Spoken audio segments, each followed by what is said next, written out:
There are a lot of ways to start a neighborhood dispute, but most of them don't end with a Tesla shooting sparks in the middle of the night while the owner screams on her front lawn. And I'll be honest with you, that definitely wasn't the outcome I imagined when I first built my solar system. All I wanted was a quiet house, a little independence, and a satisfaction of knowing I could power my own life without relying on the grid.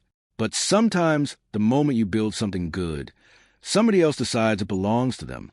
And in my case, that somebody was a woman named Diane Mercer. Now, before I get into Diane, you have to understand something about me. I'm an electrical engineer by trade.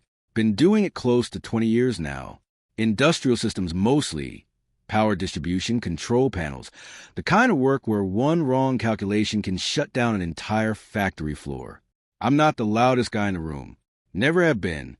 I'm the type who'd rather spend a Saturday afternoon wiring a battery bank than arguing with someone at a barbecue, which is exactly what I did for almost 2 straight years. Weekends, holidays, evenings after work. Piece by piece, I built what I always call my independence project. A fully off-grid solar system. Not one of those little rooftop setups that just lowers your electric bill a bit. I'm talking about a complete standalone system.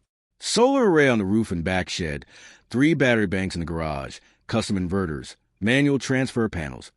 Everything engineered and installed by me. When I finished it, the system could run my whole house easily, and on a good sunny week, it generated more power than I even needed. It wasn't about saving money. Honestly, I probably spent close to 30 grand building it. But there's something deeply satisfying about flipping a switch and knowing every watt flowing through that wire came from sunlight hitting your own roof. No utility company, no outages, just quiet, reliable power.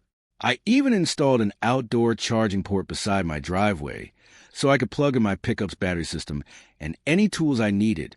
It looked like a normal EV charger, but it was tied directly into my private system. Important detail because technically that electricity never touched the public grid. It was mine. And for the first few months, everything worked perfectly. Peaceful neighborhood, friendly neighbors, kids riding bikes down the street, typical suburban stuff. Then Diane Mercer discovered the charger. Now, Diane lived 3 houses down from me. Early 50s maybe. Always dressed like she was about to attend a town council meeting. Perfect hair, perfect posture, and the kind of smile that never quite reached your eyes. She was also unfortunately the president of our Homeowners Association.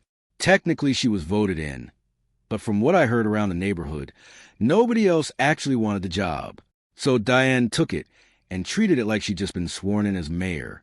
Suddenly, the neighborhood had standards. Mailbox colors had to match approved tones. Trash bins couldn't be visible from the street. One guy down the block got a warning letter because his American flagpole was slightly misaligned with community aesthetics. I wish I was kidding. Most people just rolled their eyes and ignored her. But when I installed my solar panels, Diane noticed immediately. She showed up in my driveway one afternoon holding a clipboard, actual clipboard. She stood there looking up at my roof like I'd mounted a satellite dish the size of Texas. Those panels, she said, tapping the board with her pen, weren't approved by the HOA Architectural Committee. I wiped my hands on a rag and walked over. Well, good thing the city approved them, I told her. Permits and everything. She frowned. Our guidelines state that visible exterior installations must maintain neighborhood harmony. I pointed at the paperwork in my garage. City code overrides HOA guidelines. You're welcome to read it. For a second, I thought she might argue. Instead, she just stared at the panels, lips tight. People like Diane hate losing small battles. You can almost see them storing the moment away for later. Sure enough, the tension never really disappeared. Whenever we crossed paths, she'd give me that polite thin smile, the kind that says we're not done here. And for months, nothing happened. Until one night, at around 2 o'clock in the morning, when you build a system like mine, you install monitoring software, voltage levels, battery draw, load spikes. Basically, if anything unusual happens, my phone starts screaming like a smoke alarm. So when that alert went off at 2 a.m., it jolted me straight out of sleep. At first, I thought something in the house shorted out. But when I checked the monitor, the system was showing a massive external draw, way higher than normal, which made absolutely no sense. Half asleep, I pulled on a jacket and stepped outside, and that's when I saw it.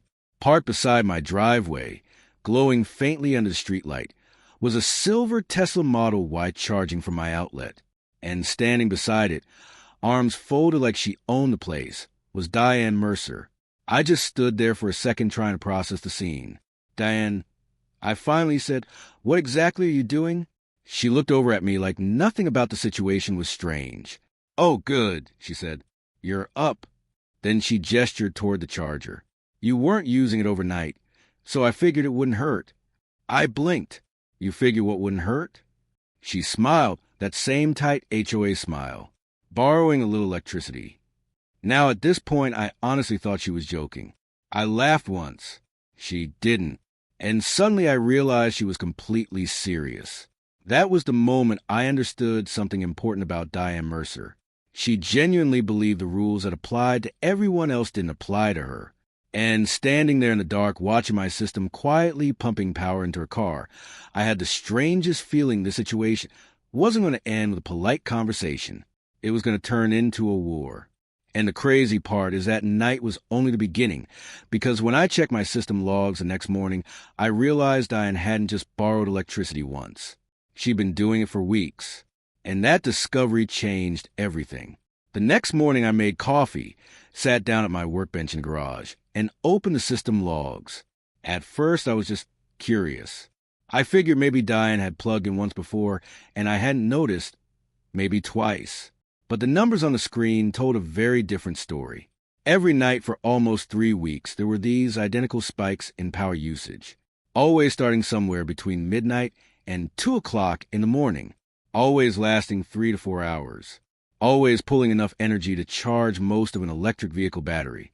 My system tracks everything down to the minute: voltage draw, inverter load, battery discharge, solar recovery. The next day, there was no question about what I was looking at. Diane had been walking over in the middle of the night and plugging her car into my private charger like it was a public gas station. I leaned back in the chair and just stared at the screen for a while. The thing that bothered me wasn't even the electricity. I mean, sure, it added up to a few dozen dollars each time, maybe more depending on the load. But that wasn't really the point. What bothered me was the entitlement, the assumption that because something existed, she could just take it. Around noon, I printed out the usage reports, graphs, timestamps, power draw totals. The whole thing looked like something you'd bring into a courtroom. Then I walked 3 houses down and knocked on Diane's door. She answered wearing a blazer, like it was a business meeting. "Can I help you?" she said. I held up the papers. "I thought we should talk about last night." Her eyes flicked down to the pages, then back to me. "Oh, that." She didn't even pretend to be embarrassed. "You plugged your car into my charger," I said. "Well, technically," she replied calmly, "your charger is outside your home." I blinked. "Yes. And since we live in a shared residential community," she continued, "I assumed it was available when not in use." For a moment, I didn't even know how to respond. "Diane," I said slowly, "that outlet is connected to my private solar system." She shrugged. "It's renewable energy. That doesn't make it public." She crossed her arms. "You generate excess power anyway. I've seen your panels." I tapped the papers. "You've used roughly 80 kilowatt hours from my system this month." She tilted her head slightly. "And that's electricity I pay to produce?" She laughed. Actually laughed. "Oh, please," she said. "You didn't pay for sunlight." That line almost made me lose my patience. But I kept my voice steady. "I'm not trying to start a fight. I'm asking you to stop using it." She stared at me for a second, then gave that same tight HOA smile. "Well, maybe if you didn't want people using it, you shouldn't have installed something that looks like a public charger." Then she closed the door in my face. I stood there for a moment, listening to the deadbolt click. And that was when the situation officially crossed from annoying to ridiculous. But it still could have ended there. Honestly, if Diane had just stopped, I probably would have let the whole thing go. Instead, about 5 days later, I opened my mailbox and found an official envelope from the Homeowners Association.